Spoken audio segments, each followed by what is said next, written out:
Good evening and welcome to Missouri on the Fly podcast.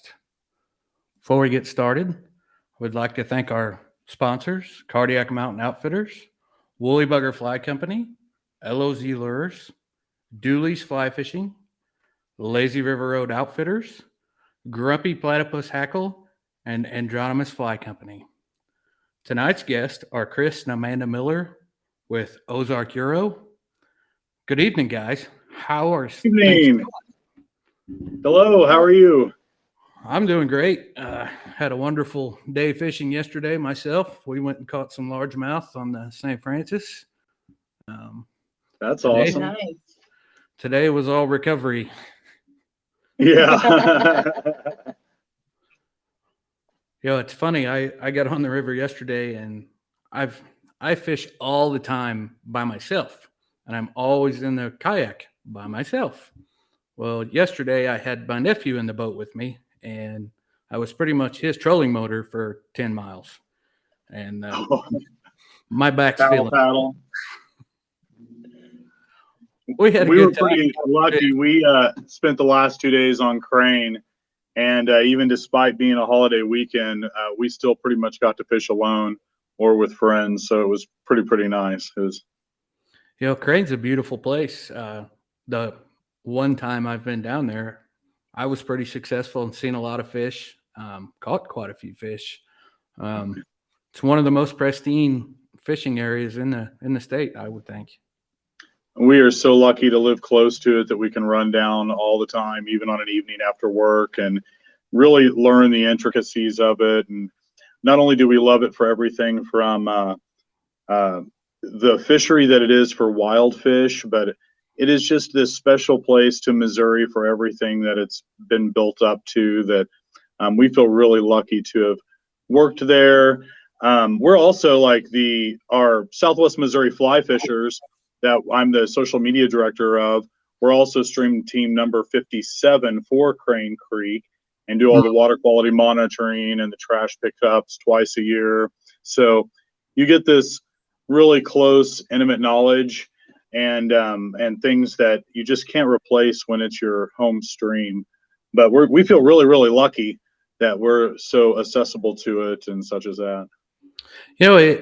It's something about rivers like Crane that are so pristine, and people don't understand and don't appreciate it for what it is. I mean, we have locations in Missouri that are some of the most pristine in the country, and they just don't appreciate it for what it is. I mean, I agree. Not much else I could say about that. Yeah. We're so lucky. We love our home waters. We're really big on anything in the Ozarks. And then, before we get too far too, I'd love to give a shout out. Our home shop, Plateau, let us come up here. Our home signal where we live for internet is really terrible. So we don't even have accessible landline internet there. So we were going to come live from a river, but it ended up so windy today that at last minute, our home shop, Plateau, Austin here, came up and unlocked and let us come in and set up on some good internet. So we really appreciate him giving his time to us to be able to come up and do this and share our love and everything and share with you. And then I also wanted to throw in on that before I forget that, man, you, Daryl, and also like all the vets out there, this is the weekend, you guys, people really laid their life on the line for our country. And we really mean thank you. One of the things that we do with our little side business and with the club, we try to do anything in our power to create a chance for vets to go out and fish with us. We've taken 3 different ones out this year. Hey, Russ and Wayne and the guys in the club, we had some really special experiences. I hope that when I am like those guys, that someone will take a minute to take me out fishing when I can barely get around. So hopefully we're putting some good karma out there. But I just wanted to say thanks for our home shop letting us have the time on a very busy weekend out of their own time. So Plateau is a great fly shop, that's for sure. My experiences with Plateau have always been really good, and all the veterans appreciate everything that you guys do and everybody else that they do for them, and thank you very much. I want to point out, and takes nothing away from you thanking me, is Memorial Day weekend is more of a celebration for the fallen. Veterans Day is where we go out and we support our veterans. Um, and every day for me is Veterans Day. I will Yeah, bend over backwards to do anything I can for a vet, and I know you would as well. that's Um, right. Monday being Memorial Day, every year my family and we go to Jefferson Barracks National Cemetery and towards St. Louis, Missouri, and then we go to the Missouri Fallen Memorial there at Jefferson Barracks. It's just something that we do every year. We started it several years ago, and I think by the time I'm 80, I'll still be doing it if I have to pay the nursing home to take me there. That's awesome. Yeah. Um, so let's get started.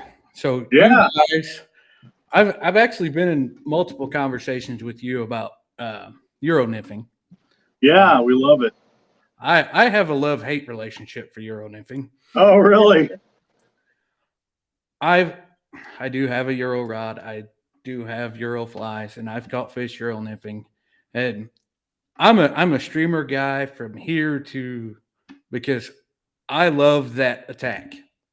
Oh, yeah. There's something about that attack on a streamer that just I I love it. Yeah. But I get that. I definitely get Euro nymphing because there are times they ain't gonna eat a streamer. It's not. They're just not. Um, and that's when the Euro rod comes out for me. My cousin actually he owns Lazy River Road Outfitters.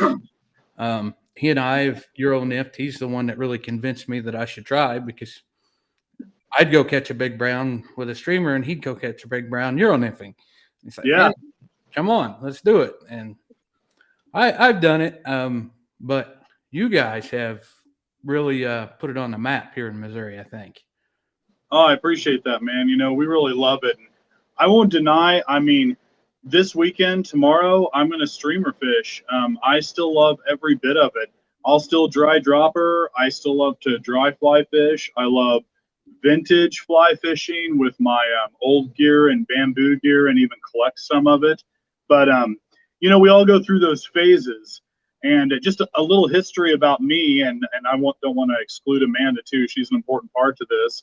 But I did when I started fly fishing when I was like 17 or 16. I could drive, and I saw this person who I speculate now maybe Tim's from Tim's Fly Shop with a chest box on at Roaring River, and he was sneaking down the side and dry fly fishing. And I just, what is that guy doing? I had to know, and I figured out was fly fishing and got into it so hardcore that I've never been the same since.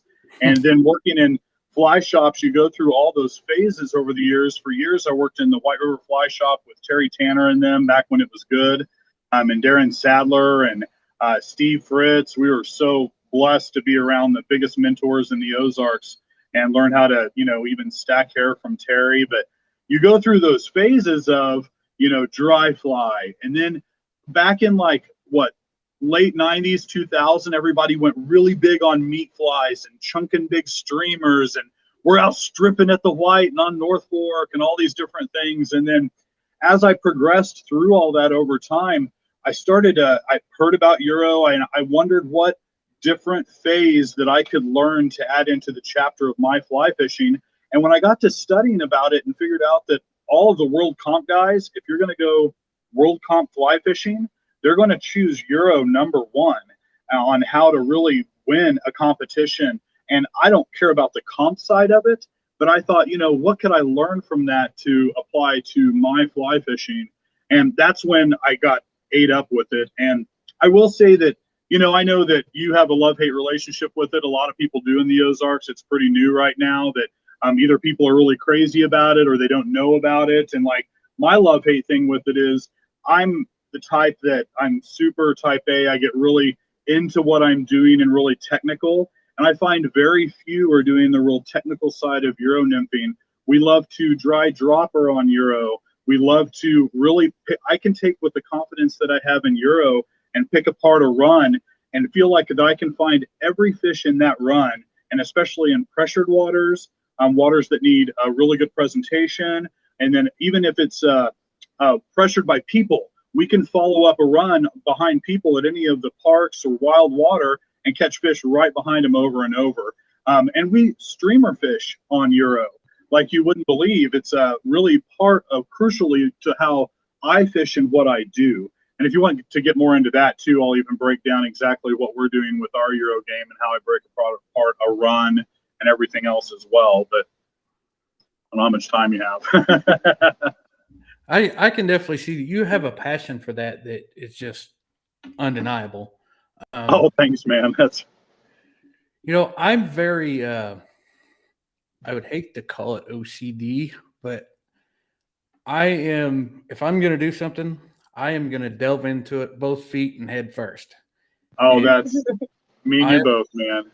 I am going to learn absolutely everything there is to know about it, but I have to be convinced first before I do it. I have to really want it. Yep. Yeah, I've got to want it or I'm not going to do it. Yep. That's me. My wife's always after me. She says, "You've tried all these different hobbies throughout the years." I've been fly fishing since I was a kid, but I've dabbled in multiple different hobbies just because I can't fish all the time. I got to do something else that keeps me. Oh, yeah. But now, I tie flies, I do a podcast, I write, I do all this other stuff. So I don't have time to do any other hobbies. Oh, yeah. I've done all kinds of crazy different things. I used to raise beagles. I had 30 beagles at one time. And that's awesome. It's something I did when I was a kid. And then when I was gone with the Army, I couldn't have beagles. And then I got married and then the beagles appeared again. Then I had more beagles than I did kids, and that didn't it didn't work out very well. But you mentioned tying, and that's like a crucial side part of fly fishing, especially to me, because it really fills to me the circle of what we do. And one of the things that I've appreciated, like when I listen through a lot of your starter podcasts and things in the past, and I think you also did that fly challenge. Yes. Tying challenge and stuff like that. Man, super cool. I love all that. I gave all the tying classes back in the day for Bass Pro, and I took over right after Terry Tanner gave them and such. So all of the beginners in it, that is a crucial enjoyment to how we dissect and break down everything that we do and can get into it more and more. Right now, one of the things that I'm trying to do with the club, Southwest Missouri Fly Fishers, we're super proud to be a part of.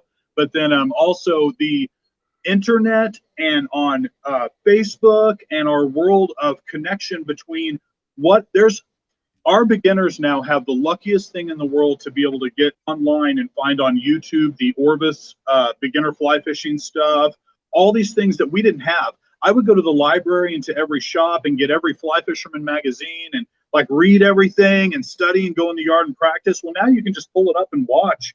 Well, yep. There is a slight gap between the knowledge that we had in books and then what's available online. And I am really about trying to bridge that gap in the club and with people.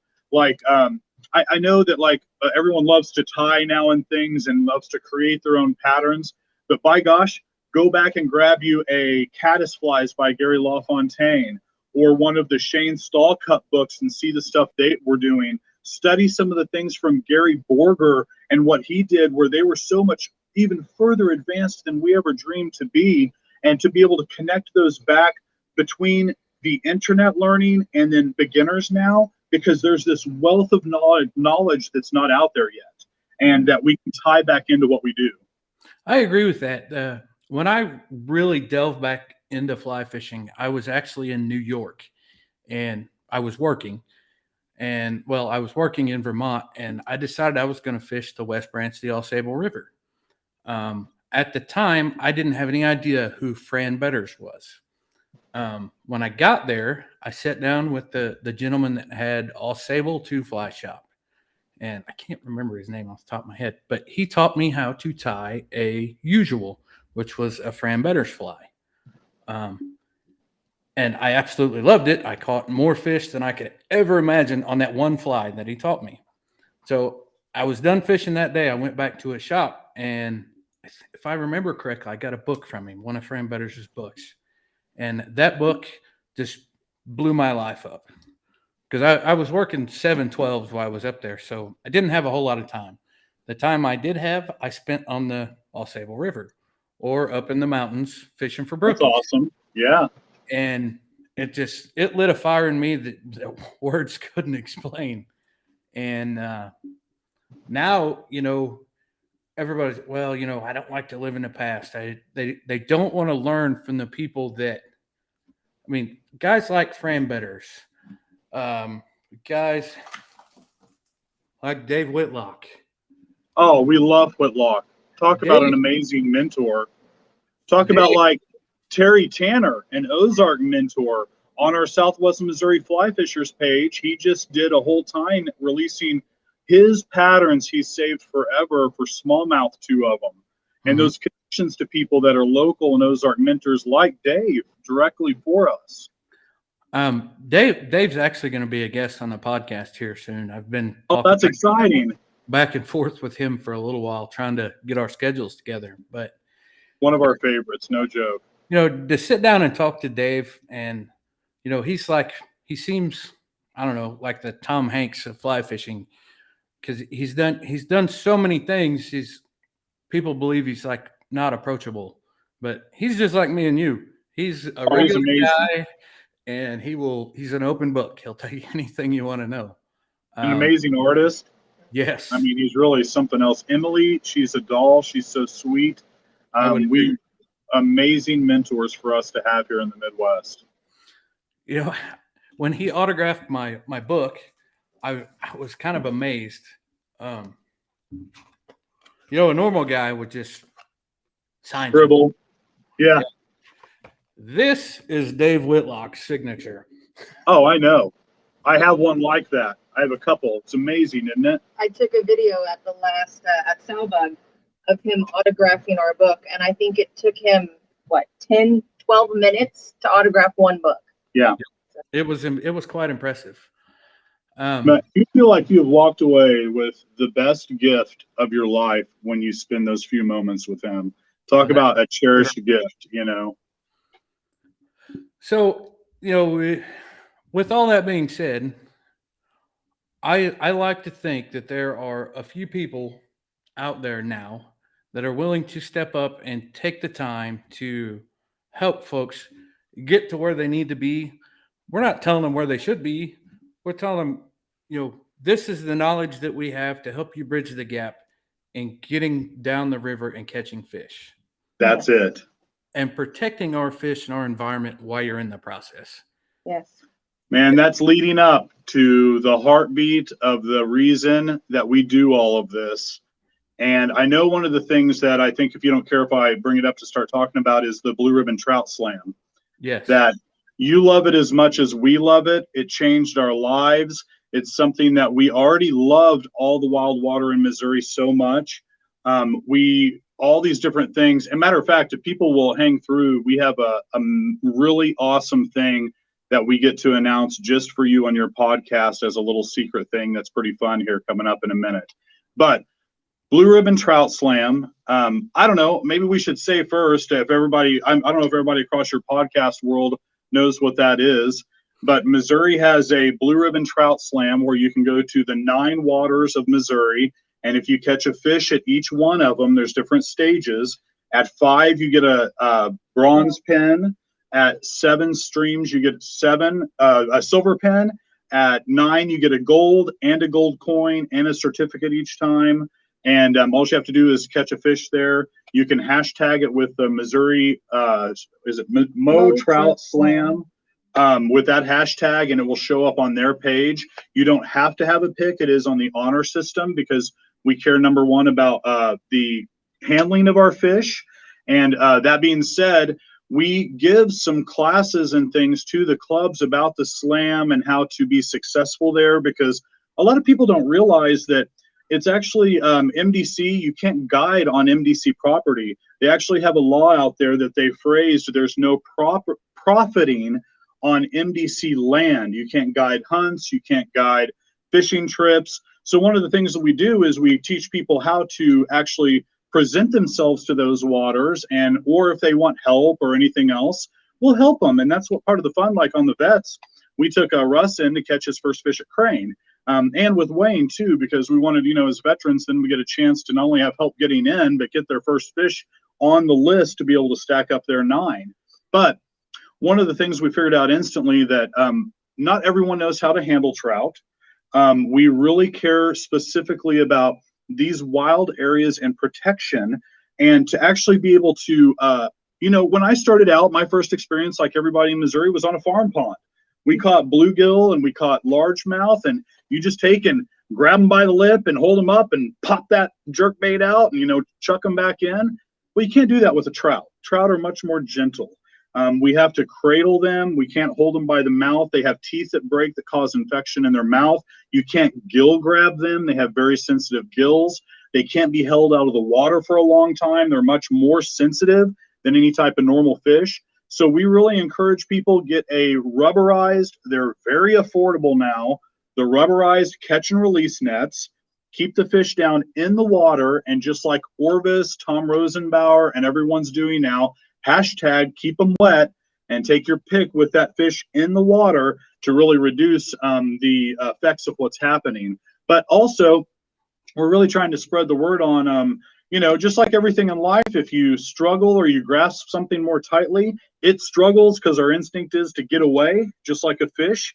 The tighter you grasp it and hold it, the more it's thinking something's happening. If you're really gentle with it and cradle it, you'll see pick after pick where you can lift and cradle and snap, snap, snap, and let that fish go and not even have to worry about a thing about it.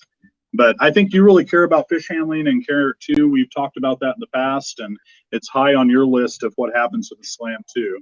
I am very passionate. I think that's a good word for it, about fish handling and fish conservation.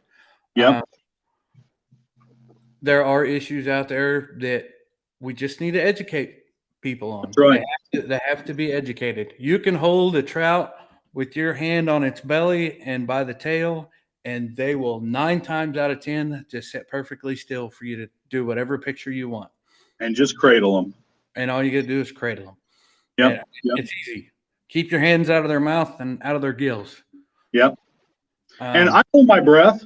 A lot of times I'll hold my breath at the same time because that's given me a key factor in my mind. They're holding their breath while they're out of the water. But I'm also real lucky. I have an amazing fishing partner. And usually if we really have a good fish, we'll run together and keep it in the water. I'll wedge the net where the fish is actually swimming in the water in the net, and she'll be able to then pose. We'll take that real quick. 1, 2, 3 down, 1, 2, 3 down, release. So it's real quick, holding our breath so we know that we're suffocating ourselves as long as them. And that's kind of silly. I have 2 comments on that. One is put your hand over your hand in your mouth, or over your mouth and your nose, and don't breathe. As long as that fish is out of the water, that's what's happening to it. Yep. That's right. And another thing is have a dip net. Yeah. There are. You could buy a dip net for under $5. Man, seriously now, we're the biggest thing for us is also local waters, local shops. Check out your local shop. I mean, just like with our Euro thing. That being said, I would rather see someone go on Amazon and get one of those rubberized catch and release nets for $5-10, whatever. But I promise, just like when we started the Euro gig a 3 years ago, it was really hard to get the Euro hooks that we need for specific jig Euro flies. We visited with Austin. He started bringing in some special order hooks just for us. You don't get that from the internet and Amazon and these crazy places. He brought us in where I could buy them by the 100 or 1,000. You just got to talk to your shop guys and figure out your nuance for how you fish. And then they want to help define that. I mean, Euro is a new game here. You're not going to find the hook you want for everything everywhere. So, you support local.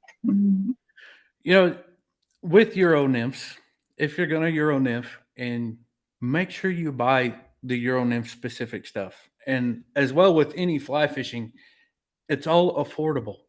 It is. You look for the places that you can buy the things that you need in an affordable fashion. Because if you go to the big box store, I'm not going to name any names. Their overhead is dramatically more than what everyone else's are. Yeah. And they are going to make you pay for it in your pocket.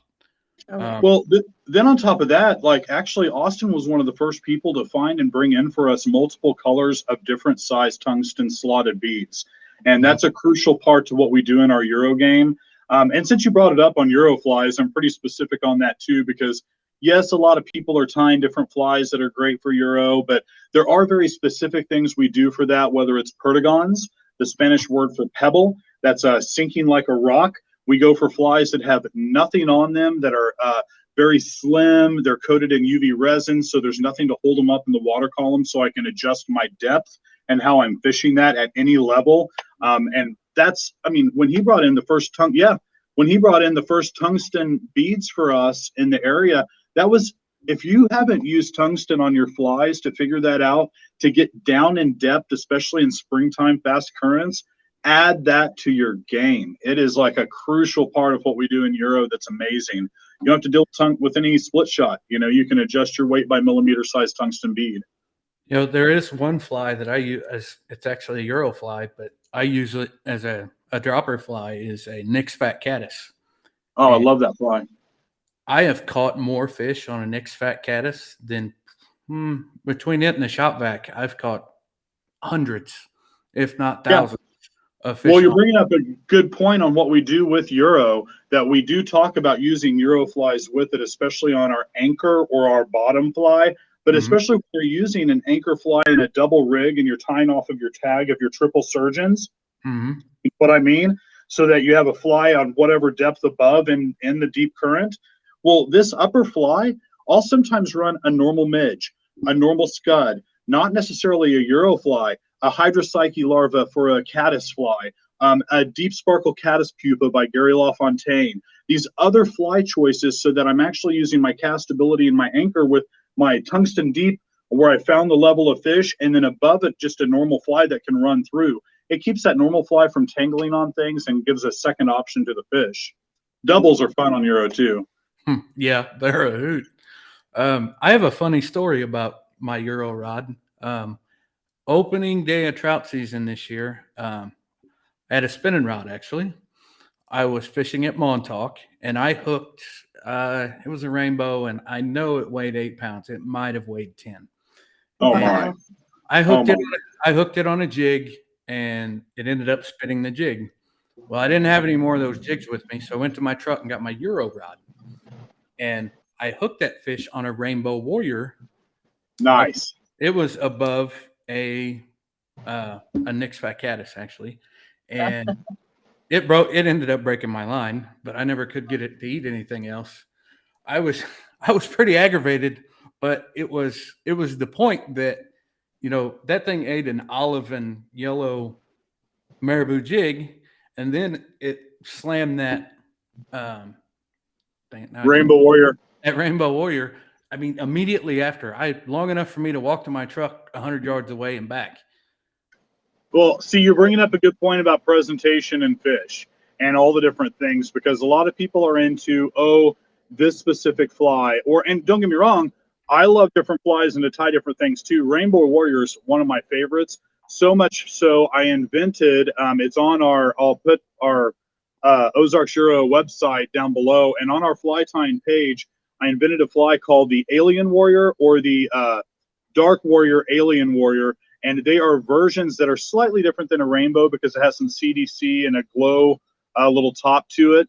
But talk about amazing flies. But so what you're getting into about that big fish is part of what we do with Euro. It is not about the fly. It is about the presentation. Presentation over everything. And that goes on every single one of our wild streams. And if you're going to do the Blue Ribbon Trout Slam, that is the biggest thing I can tell you. I see the biggest mistakes at Crane when I take people. Stay out of the water. You got it. These fish, imagine if someone walked in your living room. That is a tiny creek. Those fish, you're walking in their living room. They know when you're crunching on bank. And the biggest fish of my life, it took me 35 years, but this year I'm happy to say I broke 24 inches at Crane. It was a very special fish. I was there alone, and I had crawled up on my belly, hands and knees to the next run. I picked one fish out of the back of the run, and this second fish came on the second cast. But with Euro and an 11-foot 2-weight, I could actually project a fly, never touch any fly line on the water. My presentation was never known. I put that fly in the water and pulled all line up. And when I was leading through that run, the only thing that happened was that one entrance of the fly, no line, nothing else. I'm back 20 to 30 feet away with that 11-foot 2-weight reaching out as I've shot and plummeted the fly in, and then a perfect little presentation through. That there is more important. It did not matter what fly was on the end of my line. And to prove that to you, if anyone knows what a Waltz worm is, this last year, my working box and Amanda's, we fished more Waltz worms than anything.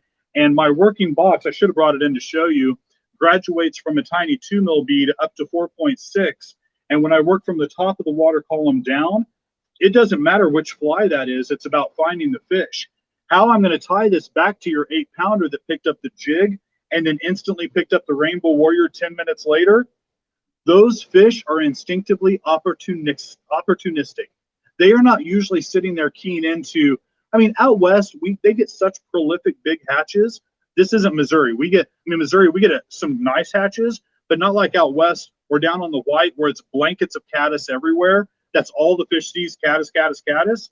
When you really watch some of the old videos of the first fish underwater with like Gary Borger, the fish he filmed, they were literally testing everything that went by in the current as it's coming by. They were breathing it in and out just like we breathe air. One time it's a stick. The next time it's a bug that disappears. The next time it's a different bug. The next time it's a minnow. They didn't care what it was. They were testing everything in the current. Well, take that right back to Euro. That instant contact, there's no slack in the line. The minute a fish touches that fly, boom, no choice, they're on. The minute they test it, they can't even breathe it back out. Boom, barbless in, needle penetration, tight line, you're on instantly. I mean, if you can't tell, I'm ate up by it. It's so scientific on how you can break down a run. I can go to wild water and I went from having 12 to 15, 20 fish days at Crane to a good day at Crane for me now is between 50 and 75 fish and finding every fish in broken runs. But I'm sorry, I don't mean to. I'm ate up with Euro now. You're proving a point that I constantly preach on the podcast is fish in a say a trout park and fish in the Current River or Crane or anywhere else are different. Wild fish will, night and day.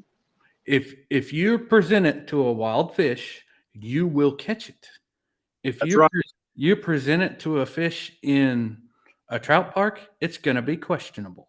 They drive me crazy at the trout parks. That's right.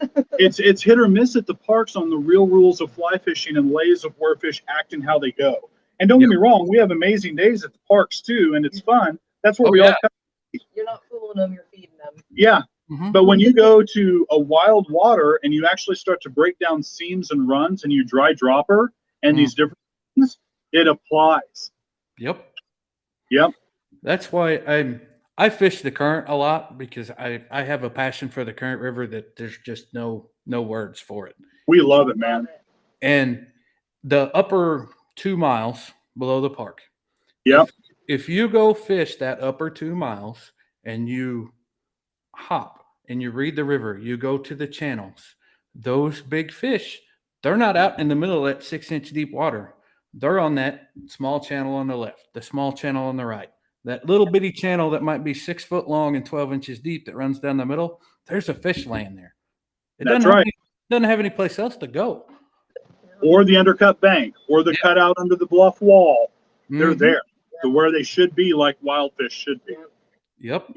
We're talking about the slam, and Amanda's not said much here, but I've got to call props on her real quick and give her some big credit.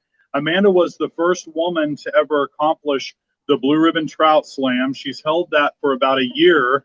She was the only woman to do it, and it's put us on a mission to try to cause more diversity. I want to put it out there right now. Anybody that's listening, we are all about join the club with us, a personal invitation, Southwest Missouri Fly Fishers.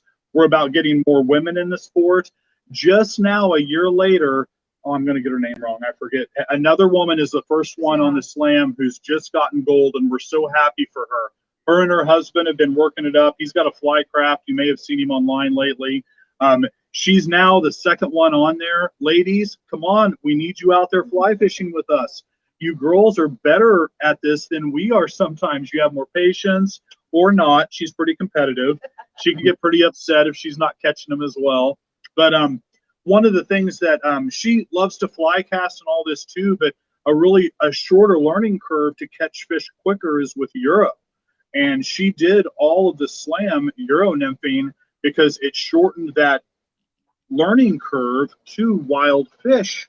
They acted how they should, and you could present easier with that as well. You know, it's funny. My wife, I've been trying to get her to fly fish for a long time, and she's tried it, but she's not into it. Yeah, you gotta love it.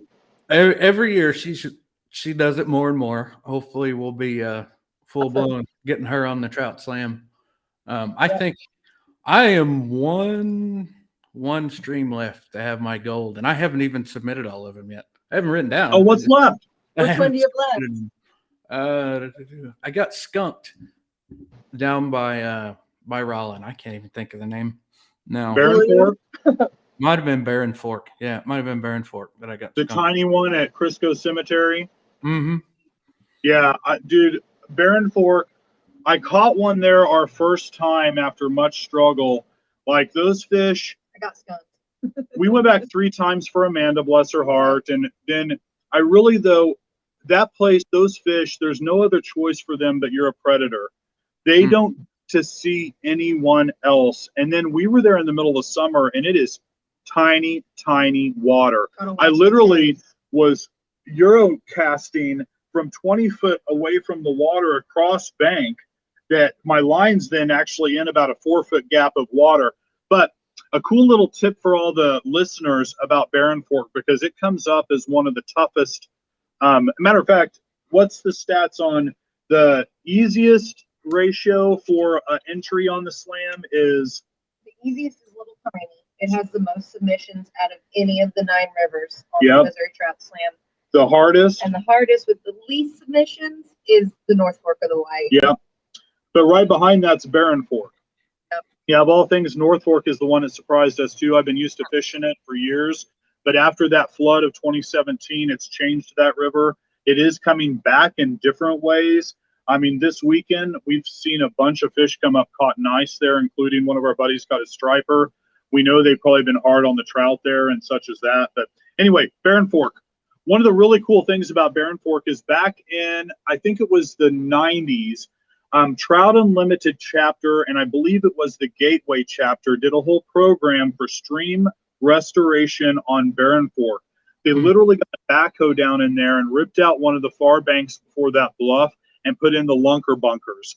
And if you go back and look in the history, there's big gaps that they put in with big timbers that hold up. They put boulders and dirt across and repaired the riparian structure corridor there. And so there are undercuts that run under there probably 6 foot back.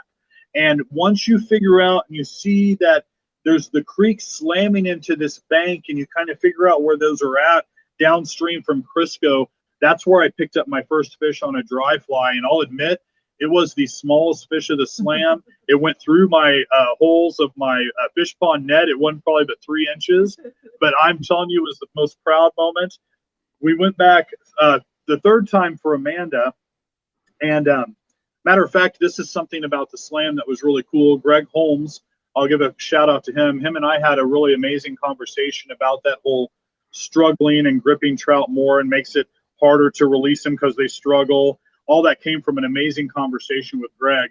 But he gave us a little tip about the place. We went back in and she caught her gold that we were so happy and proud of. And matter of fact, she sat down on the bank. I had helped her that day. I didn't even set up a rod. I said, we're going to get your fish. And I hate to call her out, but she sat down on the bank after that fish and cried and was so happy to have that slam finished and what it took and the enjoyment factor of going to all these places. And I was like, you did great. Can I borrow your rod? And then I went over and I cast in, and very next cast, I consider it one of my biggest trophies of the slam. I have a Barren Fork fish that was probably 18 inches. Nice. Right after that, oh, dude, I'm telling you, this fish looks like a piece of glass that was hand blown perfect. It is the most amazing thing. You can see it on my page if you ever want to hunt around and look for it. But that there is part of the reason why we love the Slam so much. I mean, he set on one of the hardest places alone on a weekend at Barren Fork. It's the most gorgeous place you can go into out of all of them. Yeah, it's a little tougher, but you know what? We learned something every time we went. I went back home and studied and figured out about the lunker bunkers more. These different things that are tied to the why we do this in Missouri and what we do. I think also one of the great things about the Trout Slam, it is with the Missouri Department of Conservation and Trout Unlimited. And I know it sometimes maybe has a little bit of negative feedback saying, oh, you're going to ruin these beautiful areas. But every time we've been there, we've been alone. Yeah. The one time we did run into someone, it was Vince McCall, who Vince. we actually knew from the Missouri Trout Slam page. Yeah. Plus, when you claim your fish, you have to go online and you give your email address. And every year you get a survey from MDC and you give your feedback about all 9 rivers or whichever rivers you've been to. And we literally become the eyes and the ears of these 9 rivers for MDC. So we get to give our feedback of what we think needs done or what we've seen. So it's not just us going out and enjoying these areas, but it's also us giving feedback to make repairs and protect these areas. And especially in areas that the agents have a hard time getting to sometimes. You know, you get out there and you realize these are real backwoods. Yeah. And you know what happens now? I mean, all these people that are like, oh my gosh, there's more people on the Slam in these wild waters. You've seen it as well, buddy. You know, the minute a guy mishandles a fish and posts that pic on the Slam page, people eat them up. They're like instantly on it. They're even tag people. Oh, here it goes. You know, watch the show happen as people start to, can you handle fish? You know, you're a big guy. You can't handle little bitty fish carefully, or, you know, these things that are so funny that you see. So we've ended up gathering in this large group of really caring protectors. And that's what this is about. And I don't know about you, man, but it's been something really special for us. It really has. It's been special for me. The first stream I fished was Blue Springs Creek. And what I was told is like, oh, it's a bear. Nobody catches fish there. I've been there 6 times and haven't caught one fish. I was there 15 minutes and caught my first fish. Awesome. That's awesome. Before the day was up, I had one. I think he was about 13 inches. And nice. I posted a picture of that fish, and I was like, "You caught that on Blue Springs Creek?" Yeah. There's a lot bigger fish than that in there if you get down there and look for them. Oh, dude, I seriously lost a monster that first time in there. And it's a creek. I mean, it is a creek in some of the spots. And that's where both of my fish came from, places that, I mean, I wouldn't have thought there were any fish there if I was just stumbling through the woods and run across it. When we pulled up to Blue Springs, I'm like, we're fishing this? I'm like, what? You know, and I mean, that being said, we had some really special fish at Blue Springs. It's not one of my personal favorites because it's pretty urban still for one of our, you know, I mean, even though crane, I guess you could call it urban. Oh, speaking of, one of the coolest things, I don't know if you saw, but we were so blessed. We got to take Tom Rosenbauer into Crane for 2 days from Orvis.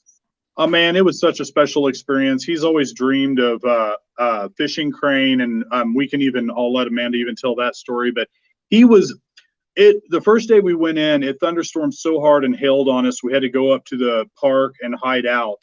And when we were up there at the Crane City Park in the pavilion, and when it let off and we went to fishing, he was blown away. He said 5 times, I have never been anywhere in the United States where there is a public city park that has wild protected fish in it. So we are pretty lucky in the Ozarks to have Crane and what it is and have it there as a city park. And he really was blown away, and he thinks we have a special thing with how precious the fish are here and such as that. But talk about a special experience to have Tom in the Ozarks with us and think that our waters are special too. You know, he's a small stream guy. You know, I have interviewed biologists from MDC, multiple biologists from different colleges, And a lot of people that are very educated when it comes to fish biology, trout, fishing all over the world, pretty much. And pretty much every one of them that I talk to is Missouri and northern Arkansas has some of the best trout fishing there is to be had in the United States. Oh yeah. And when you call in the White and Norfolk down the tailwater, oh my gosh, we went this last season and on Norfolk I had 42 fish in 2 hours. And I had a 8 or 10 pound golden, one of those great big goldfish trout. Mhm. Whatever. Don't shit me. Listen to her. I've got proof. I've got video. She was all butthurt that day. She didn't catch it. I did. That was all. You know, I am a huge brook trout guy. Yeah. That's what I mean. That's a bad thing to be in Missouri. Yeah. If I had to choose between any fish in the world, I'd be chasing some brook trout. Oh, did you hear about the one caught in Missouri? Yes, Lake of the Ozarks. There was one. Yeah, caught. but Gravois? Yeah, Wasn't it on that branch? I had the interview on here with the guy that caught it. That's awesome. I actually chased him down. It took me forever to follow that story down. It was running with white bass. That's crazy. Wow. That is so crazy. It was caught on I had one of the flies. The guy told me what it was, and I tied one just because I wanted one. The picture that would have been the state record rainbow or brook trout.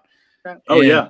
everyone's like, you can't catch brook trout in Missouri. But what people don't know, at one time, brook trout were stocked in Missouri, but they didn't. Along with salmon. Salmon, grayling. Yep. And there's a whole wide variety of fish. But you and I got into that discussion. We are like really in common with that on our love for the blue ribbons and the history of it. Mm-hmm. You mentioned something really cool. You know, we got in that conversation about everybody back in the 1890s could pick up an 11-cent milk can of fry. And I think you said, is it your great grand? It is Mark Van Patten's grandfather. Okay. He actually took the first milk can off the railroad and stocked it in a stream. That's awesome. Now, from what I understand, that was up by Merrimack somewhere in that area. It was up north, not here. It wasn't all the way down that way. Right. Mark actually came as a young kid to Missouri, and his grandfather was worked for the railroad. I think he ran a telegraph is what he did for the railroad. Okay. That's neat. I had a long conversation with him that I'm writing a big story about the Blue Ribbon Trout Slam and kind of the history of the trout being stocked in Missouri. And that's awesome. It's kind of become my passion because everybody was jumping up and down saying, oh, the rainbows in Missouri are not true McLeod rainbows. But the original eggs that came to MDC were all McLeods. They were all McLeods. But here's part of the issue is as we have found, so we have in common that the Slam has put us on a mission for these wild trout of how much we love it. I've been gathering data to write a book for maybe, I don't know, when I retire or something to that effect. And we have gone on a mission after Spence Turner's paper in 1979 that he did for Southwest Missouri State University. And then also there's a book that's out about the wild waters in Missouri. We've tracked down a whole bunch of history with the stocking reports and gone through. Now, you know, I'm pretty sensitive about, I'm not going to hotspot any of these places that are unprotected, but we are working on it in the background, a 10th blue ribbon, we hope. We are on the list. We're up to 27 streams that we have verified in Missouri that hold wild trout. And some of them we have verified up to even 17 miles of trout water. So we have some really amazing opportunities in this state. And we're doing things like this in the podcast to try to reach out to people to protect more. We can't even say some of them yet because if people knew they were there, they're unprotected. They don't have anything on them that are from these initial stockings. Now, we really would like to think they're all McLeods, but as we've grown with this, we figured out on one of the streams, it had a little in the 70s and 80s, a hatchery built on it. And Mhm. the people were all really crazy about it, having fun with it. They brought in fish from Washington and Oregon, not just McLeod, California. There were other strains that did really well that then we figured out later got flooded out, and all those fish went downstream. So that being said, one of the things that tie to the Orvis Tom Rosenbauer story with us is we started this mission on finding wild trout. Through that mission, we met a guy called, his name's Chris Selly. He's the president of Trout Unlimited in the Kansas City organization.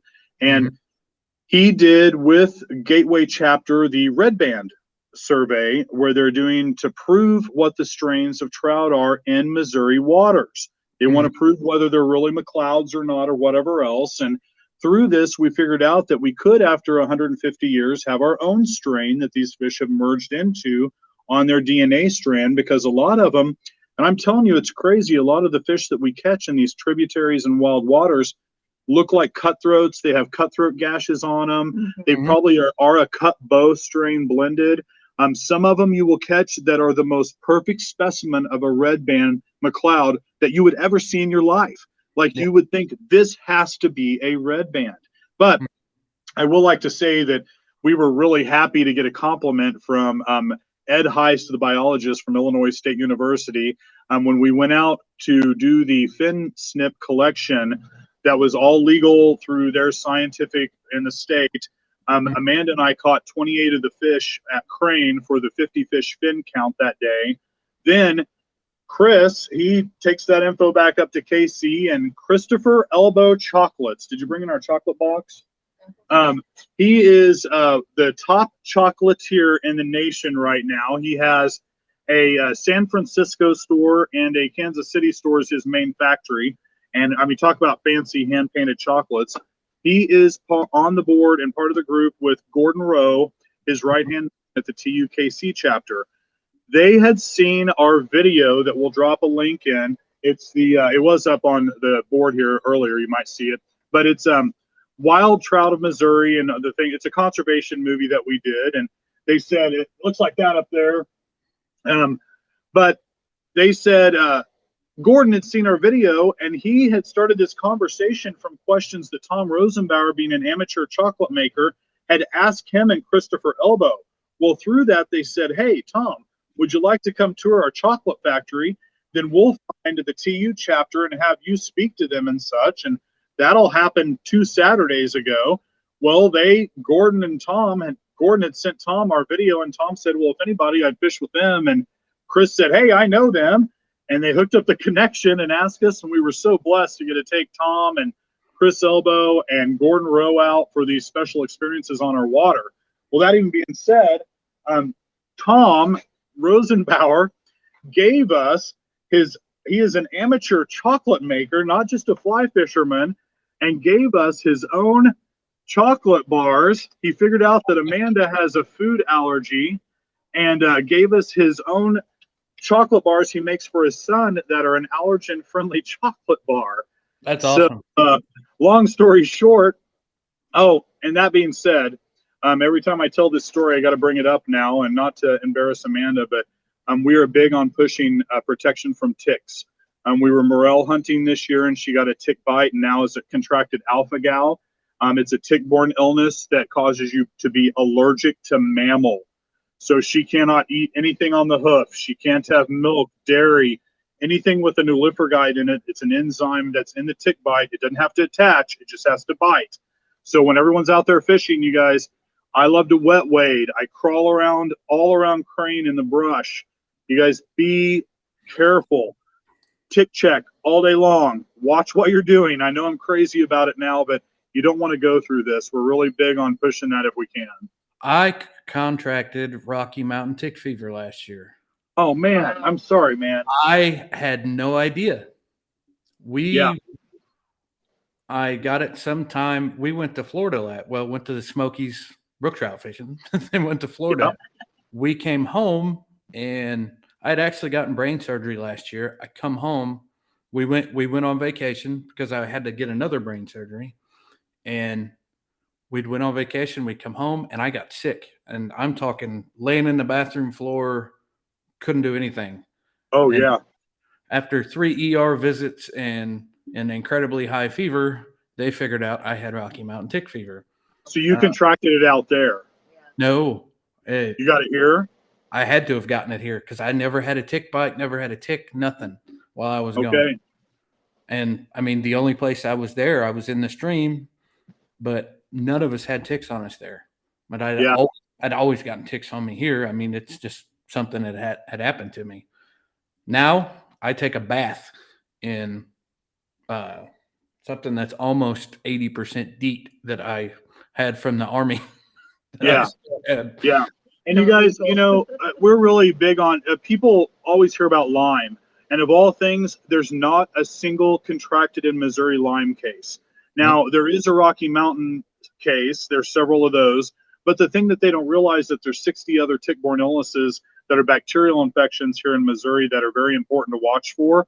But this important one now is strongest in the Midwest is alpha-gal. So you guys protect yourself. We don't want people to be scared to go in the outdoors. But like you said, whether it's DEET or tucking everything in, protect and watch. It's just so important now, you guys. It really is. That being said, it's just like you and PFDs, man.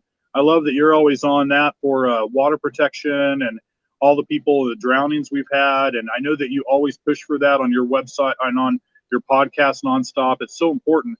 These little things that we do just to be able to continually be outdoors and keep going in what we do, man. I mean, I know people like to have fun. I mean, you can go down on any river in this weekend, and I guarantee you 70% of the boats, people don't have PFDs on. Yeah, and water's up right now. It's cooking. That goes for wading. Wade careful right now, guys. Oh, and one other thing is the auto inflate life jackets. So easy. I used to be the worst guy in the world about it. You have to inspect that stuff. I had one that I had for 7 years.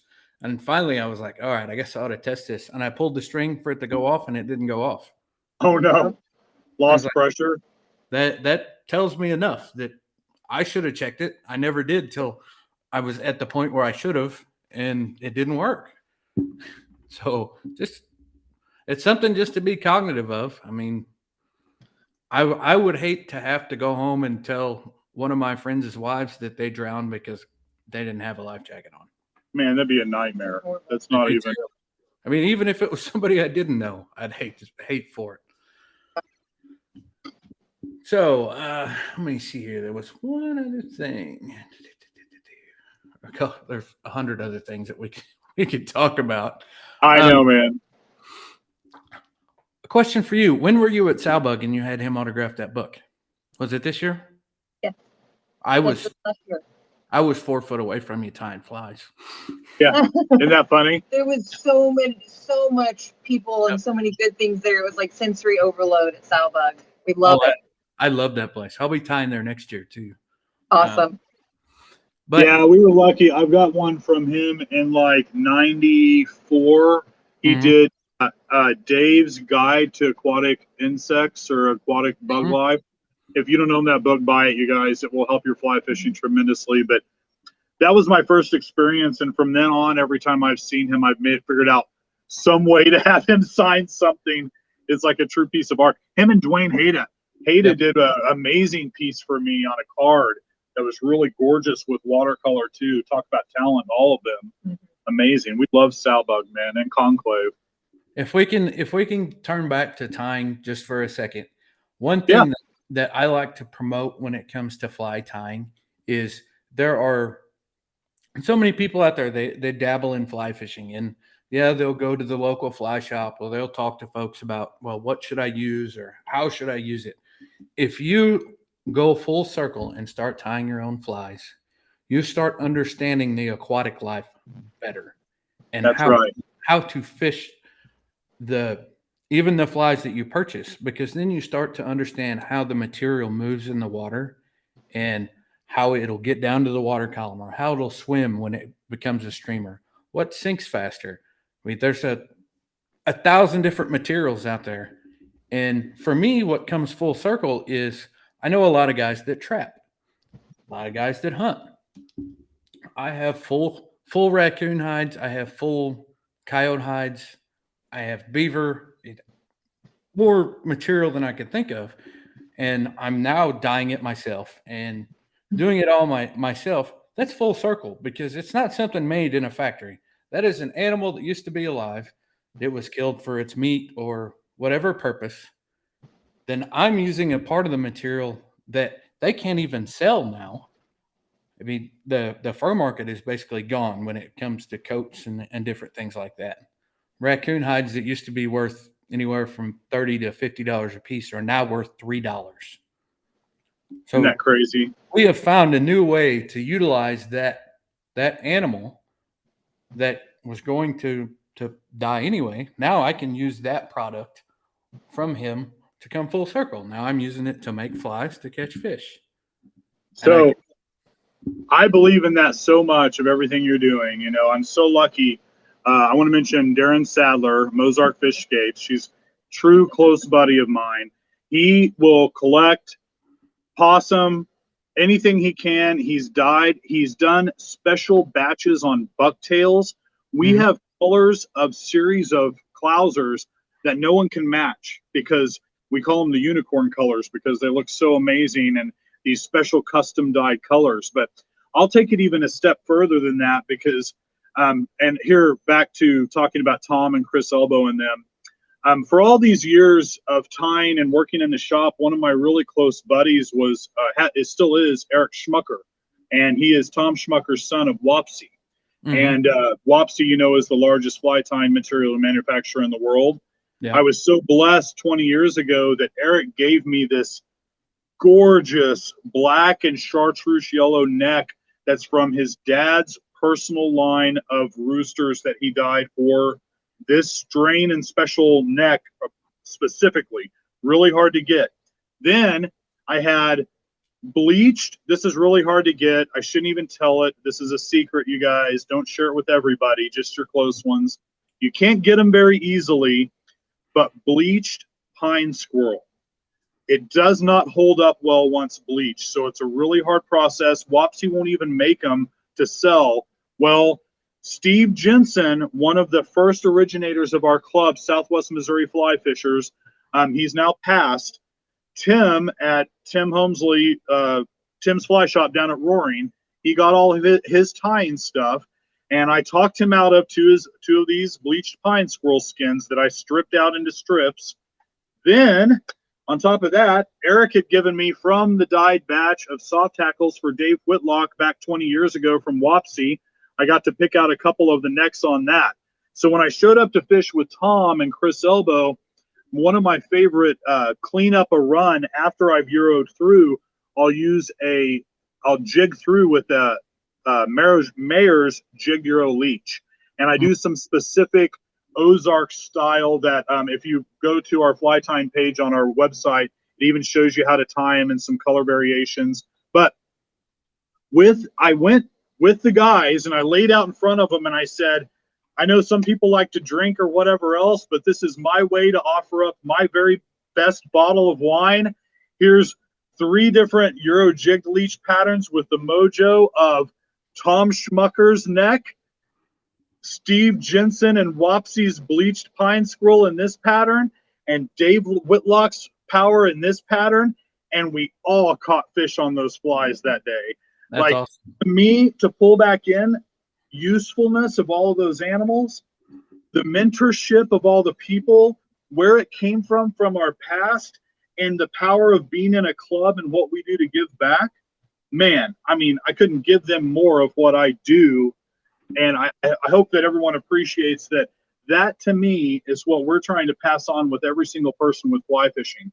When it becomes that special to you and you have it in your life for all of this time, and you see like in your spouse pick up and understand the verbiage, you know, just like you and I, we've been able to have a conversation here that's so specific to a very special kind of sport that when do we ever get this kind of conversation with others unless it's your, you know, fly fishing buddies or like-minded people. So anyway, I can go on forever. Sorry, man. It's not very often we do.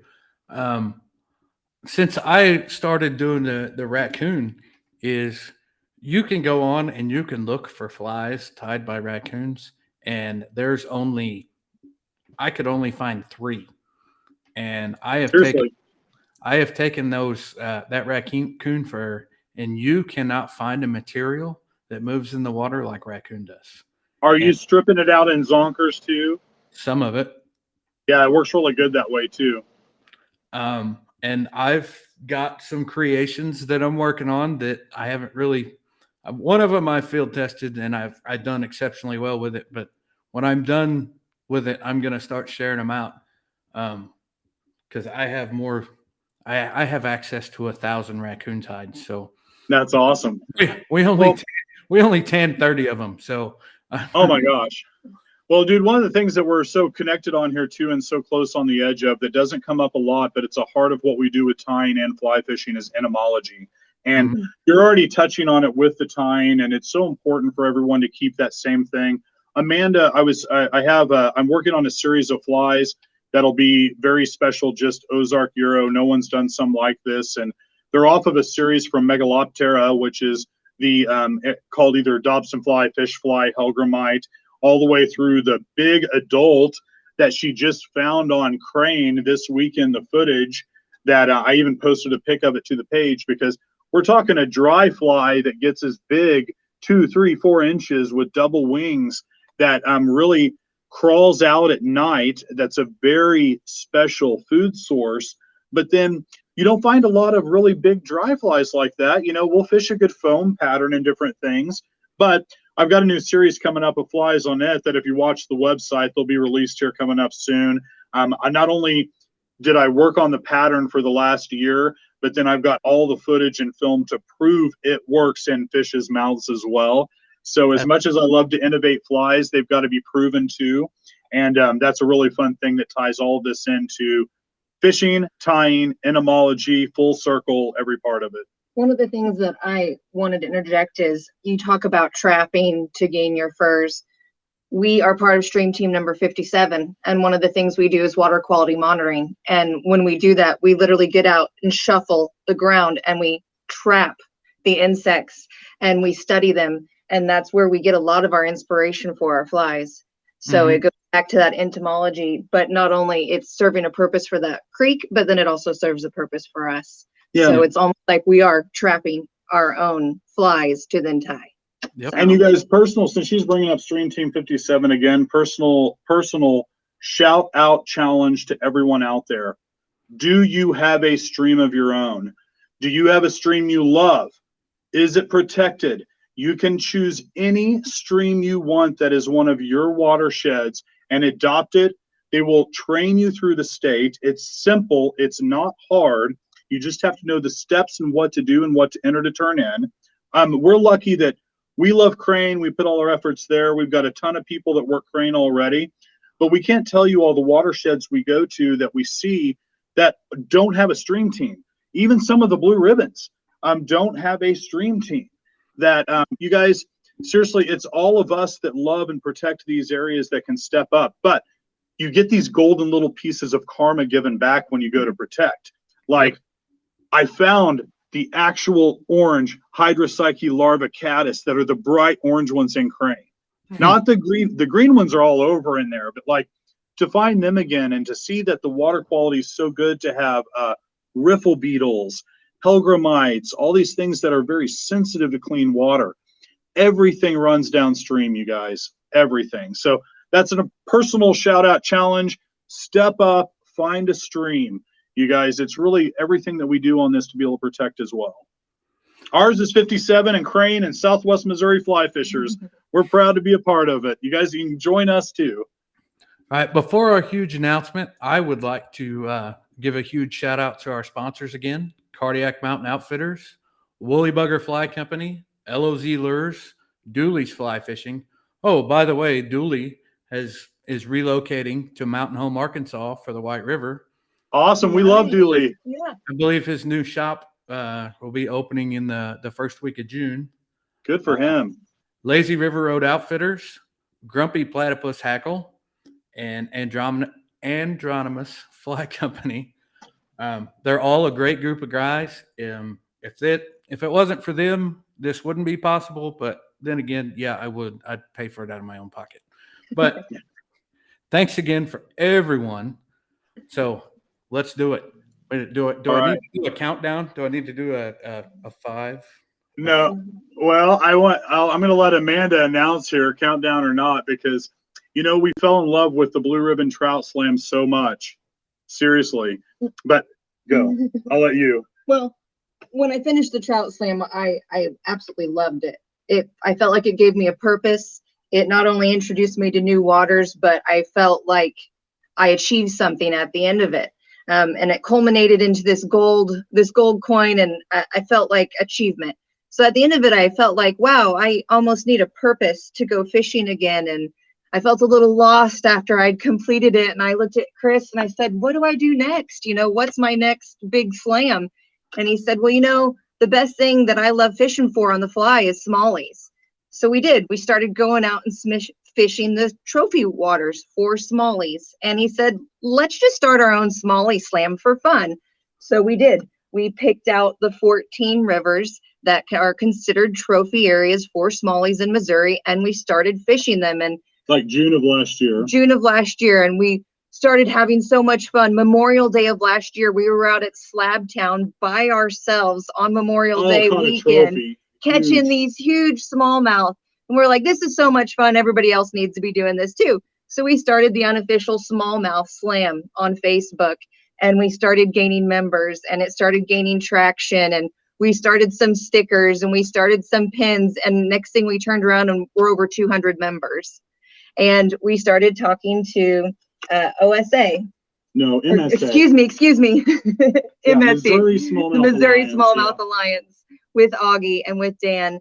And we have now gotten with Missouri Department of Conservation and MSA the official Missouri Smallmouth Slam. So Missouri now has 2 slams, not just a trout slam, but starting June 1st, we now have the Missouri Smallmouth Slam. It has 12 rivers, so it even has more than the trout slam. There's more waters to discover in Missouri. And at 6, you're at bronze. At 9, you're at silver. And at 12, you're at gold. So it works just the same way as the trout slam.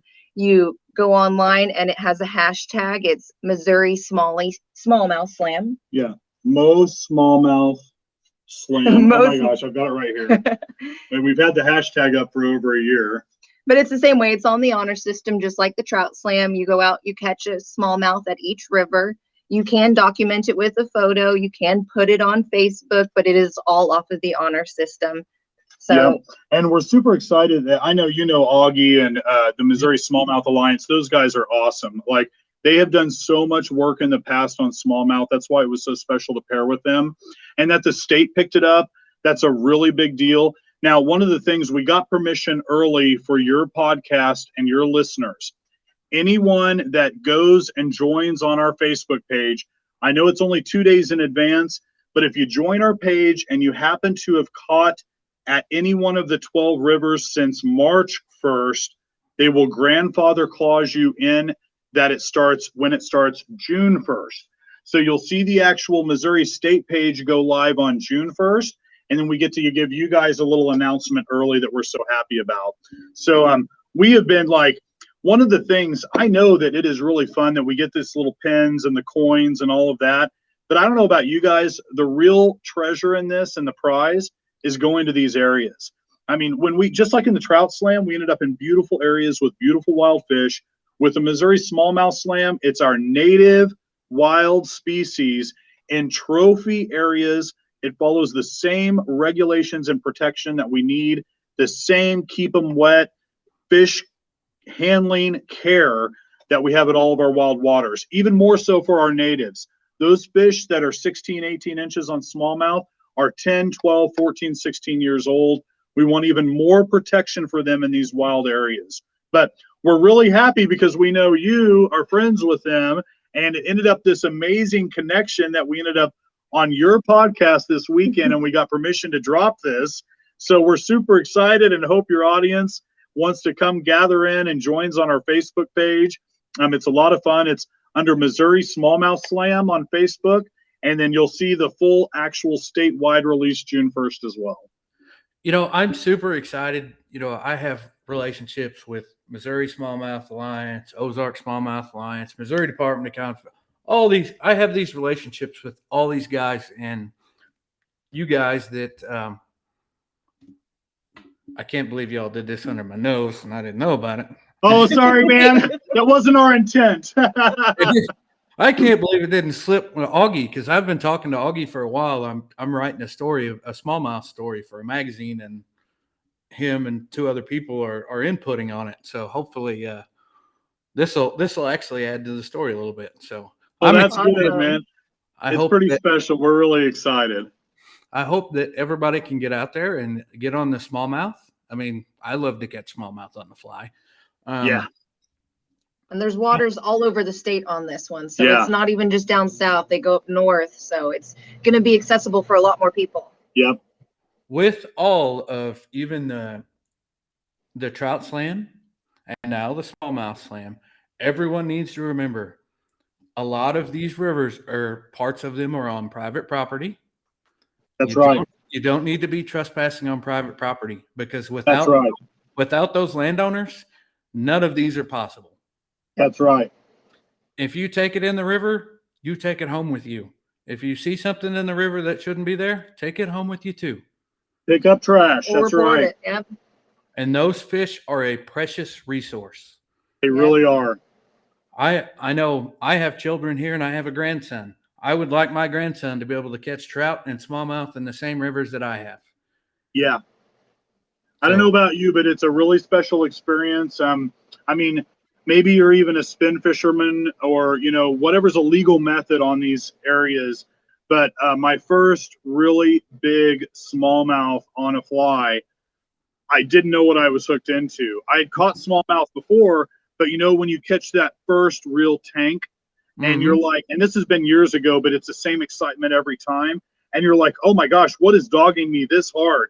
And then like 2-3 minutes later, you get in and it's a real trophy. And it's one of those, like Amanda, she was so lucky. She caught one white bass fishing this year that was 18, 20 inches. It was so big as a pickup with her on, and it's just amazing. So it is, you're right, such a precious resource, you guys. Learn fish handling, learn preservation and wading safety, how to protect these areas, take out more than you brought in. You guys, that's what we do every time. Fill your net as you go out with anything you find. I'll share one of my spots before I go, but last year we went camping at Echo Bluff. I don't know if you've been to Echo Great Bluff. place. Yeah. But right through the center of Echo Bluff, Sunken Creek. Yep. Goes through Echo Bluff. And if you've never waded Sunken Creek, you don't know what you're missing. And it's pretty, isn't it? There are smallmouths from one end of that river to the other. And that's awesome. It's crystal clear. You're going to have to avoid every snake in the county because they're all on that freaking creek. Funny story is, we were walking to the creek, and I always walk in the front. My daughters walk behind me. My wife walks in the back because I'm more cognitive of critters. And we walked up on a hognose snake. And if you've ever seen a hognose snake, it looks not in the wild. It looks exactly like a cottonmouth until it flattens its head out. And so I walked up and it popped out from behind a rock, and I thought, oh no, there it is. It's over with. I'm going back to the trunk. Yeah. I don't like snakes either. And it flattened its head out, and it did a big show for us. I mean, it hissed and laid its head out flat, and it was an amazing experience just seeing that snake. So not all snakes are bad, so don't kill them all. Truth be told, it's illegal in the state of Missouri to kill a snake. Okay. Yeah, we're not for that, but I'm sure not going to approach it either. Yeah. That snake downright scared me that day. I was close enough to hear it hiss, and I wear hearing aids, so I was pretty close to it. Oh, man. Anyway, I hope everyone enjoyed the podcast tonight. I know I enjoyed it. Thanks, Chris and Amanda. We really did too. Thank you so much. I look forward to keeping our relationship open and passing back and forth information. I know that we can help each other and we can help the outdoors. And that's what we're all about. We're all about getting the information out to folks and helping people understand the outdoors and our fish and everything about the environment. Thanks again, and I really appreciate y'all. Just hang out for a few minutes, and we will chat again. Y'all All right, have a thanks, wonderful man. Have a great evening, everybody.